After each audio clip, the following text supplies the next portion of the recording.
আরে আমার ব্যবসা ভালোই চলে। ভাইস্তা তোমার কি অবস্থা? চাচা এই সরষা ক্ষেত তোমার? রাউড বড় কথা কইছে। হ্যাঁ সরষা ক্ষেত আমার।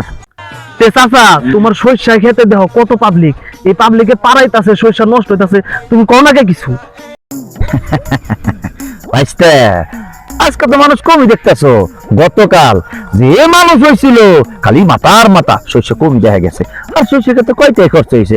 4 লাখ টাকা খরচ হয়েছে। এই এক মাসে মনে করলাম আমি 3 লাখ টাকা উঠাইছি, মানে 1.5 লাখ টাকা লাভ। কি কও চাচা তুমি? তোমার মাথা ঠিক আছে? সরষা তো হয়ই নাই, সরষা তো বেচলাই না, তোমার 1.5 লাখ টাকা লাভ হইলো মানে কেমনে কি? আরে ভাইস্তা তুমি বুঝো নাই না? খারাও ও পিছে চাই দেখো, বিজনেস করার লেগে একটা লোক রাখছি। এই আসেন আসেন আসেন, সরষা খেতে ছবি তোলা 100, ভিডিও করা 200, প্রেম করা 500। আসেন এই সুযোগ শুধু সীমিত সময়ের জন্য। আসেন আসেন, সরষা খেতে ছবি তোলেন 100 100। হ্যালো, ওই আমাকে 2 বিঘা জমি পড়ে আছে না, আজকে সরষা ক্ষেত বুনো, বুঝছো? বহুত লাভ হইতো।